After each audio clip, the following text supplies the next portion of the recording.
I have cancer. That's what she told me, my wife, 11 years ago. When I found out that she had cancer, I began to mope and feel sorry for myself more than she did.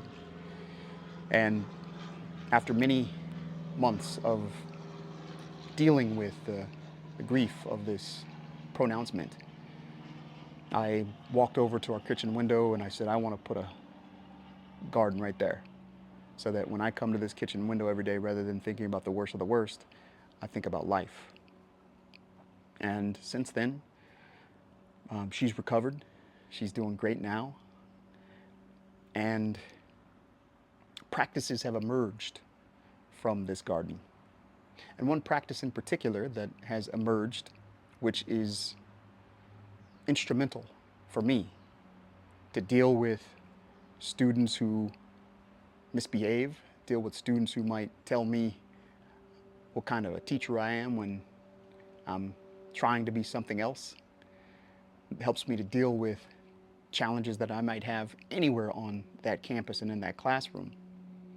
A practice that has provided me with the strength is the garden of the mind. There's a practice that I learned from Psycho-Cybernetics by Maxwell Maltz called the theater of the mind, and I've borrowed from that, and this is the garden of the mind. And when I feel in similar ways that I felt when I was back 11 years ago, in self-pity, feeling sorry for myself, feeling low on the teaching profession, because that's what sickness sometimes does to you. It sun scorches your soul. It burns you out. Makes you drag your feet when you head into the classroom, and it makes you pack up your bags 5 to 10 minutes before the bell rings so you could run out of there. And each time I've drift into these situations where I've got overgrowth, right? In these situations, I come back to this thing, this garden. And I do this theater of the mind to plant better seeds into my mind, the seeds that would help me to reflect on the impact that I make when I decide to cultivate myself. And then that flourishing that takes place helps me to cultivate other people. When I decide to increase my knowledge of things, my knowledge goes up. And when my knowledge goes up so much, I'm able to share that knowledge with other people. Same with my skills, same with my understandings. And because I'm in the business of teaching people knowledge, skills, and understandings, these three things are impactful. These three things are very important for me to grow in. So when I go to the garden of the mind, I sit with this idea that I can learn, I can grow, I can read books and listen to people and attain knowledge in a variety of different ways. I can learn about new technologies. I can use old technologies or no technology and be able to convey knowledge. Right? I walk in knowledge. These are seeds that I plant. I walk in understanding. I walk in skills. I have so many skills, and I plant this seed in the garden. I have so many skills that it impacts other people and helps other people. That's how many skills I have.